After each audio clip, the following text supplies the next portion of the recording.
今個星期娛樂圈都幾熱鬧，姜濤首次以國人身份登上內地大型演唱會舞台，古天樂紅館演唱會2分鐘售罄，仲有李嘉誠、秦沛、魏志豪等最新動向啊！大家好，歡迎翻嚟娛樂吹水，我哋直接開始啦。先講姜濤，今個星期對姜濤嚟講都算幾多好消息。首先，韋禮安宣布7月深圳演唱會邀請姜濤擔任嘉賓啊！我覺得最值得留意係今次算姜濤首次以國人身份登上內地大型演唱會嘅舞台，對佢嚟講都算幾有代表性。另外，姜濤最近亦喺大型音樂盛典打頭陣演出啊 ，Angelo 就壓軸。今日都有唔少香港歌手同台，與鄧麗欣嘅露背造型亦成為另一個焦點啊！希望之後可以見到更多香港歌手有機會喺唔同地方交流演出啦。講開香港藝人，古天樂今次都真係勁啊！8月首次紅館作品展演唱會，優先訂票開15分鐘就全部售罄啊！連古仔自己都話冇諗過反應會咁熱烈啊！仲透露到時會邀請神秘嘉賓，希望帶俾觀眾驚喜啊！睇得出古天樂咁多年累積落嚟嘅觀眾緣啊，真係唔簡單啊！呢單我自己幾中意。李永豪陪爸爸李家鼎食飯啊，太太都有一齊，一家人聚埋食餐飯，氣氛非常自然啊！尤其見到李永豪太太一路細心照顧鼎爺，唔少網民都大讚一家人相處得好舒服啊！有時一家人開開心心食餐飯，比起任何回應都更有說服力啦！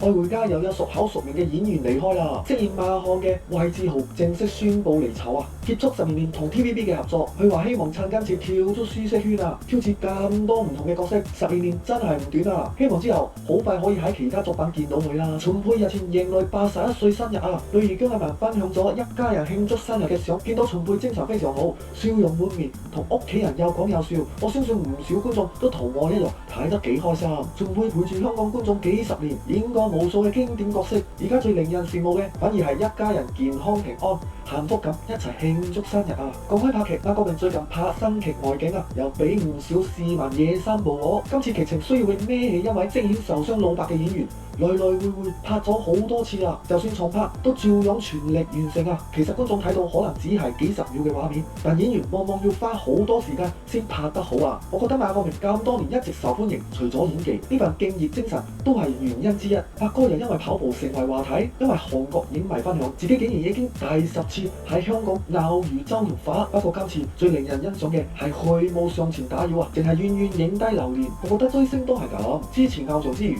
留翻少少私人空間，其實都係一種尊重啦。陳豪最近分享話細女開始學音樂劇，對唱歌同表演都好有興趣哦。記者問佢將來會唔會擔心自己女兒唱歌好過自己啊？點知陳豪笑住講自己當年都攞過歌唱獎啊，所以對自己仲有信心。呢句真係幾有陳豪嘅風格啊，又有少少幽默。講到熟悉面口，最近有網民喺戲院拗如李健仁啊，雖然仍然坐住輪椅，但精神狀態睇落唔錯，同朋友一路有講有笑。自從中風之後，李健仁一直努力做復康，所以今次見到佢精神唔錯，我相信好多影迷都真係替佢開心啊！希望之後可以繼續見到佢慢慢進步啊！譚校長最近有2件事都值得講啊！佢接受訪問時透露，自己事業最高峰14年間，竟然只放過3次假，真係聽到都覺得好誇張啊！而家校長又忙住準備紅館演唱會，仲透露早前練跑時曾經遇上交通意外啊！好彩最後有驚冇險啊，身體完全冇事，做到今日仲一直企喺舞台上。我相信除咗實力，最重要係呢份一直冇變過嘅熱誠。梁朝偉最近出席電影宣傳活動啊，活動結束之後，第二批 fans 即刻圍上前，希望近距離見下偶像啊！現場一度相當擠擁，網上流出片段，更見到梁朝偉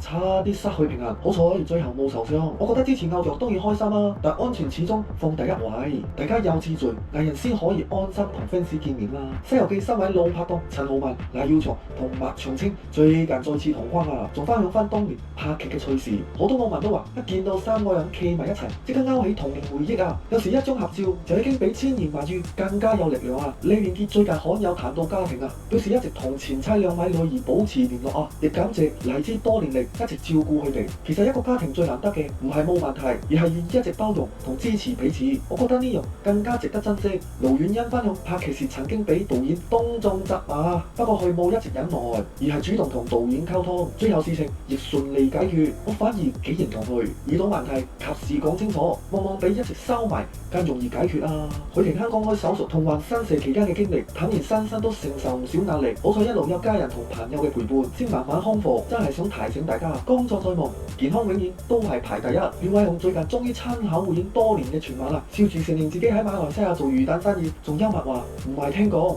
真係發達咗，我反而幾佩服佢。離開目前之後，照樣闖出另一番事業啊！證明人生真係可以有好多種可能。最後講埋朱永棠啊，佢宣布舉辦新友情歲月演唱會，唔少古惑仔影迷表示期待哦。其實大家期待嘅未必只係歌曲，而係再次感受屬於港產片黃金年代嗰份兄弟情懷啊！如果可以將呢份回憶帶翻俾觀眾，我相信已經係今次演唱會最大嘅價值啊！今集就同大家吹水吹到呢度啦。如果你中意香港娛樂新聞、TVB、電影同埋娛樂圈最新動向，記得訂閱我個 channel 啊！社區每日都會有更新最新嘅娛樂新聞文章。如果想慢慢閱讀每一單新聞，歡迎去社區睇下啦。如果今集有邊單新聞最令你有感受，留言同我吹下水啦！我哋下一集娛樂吹水再見。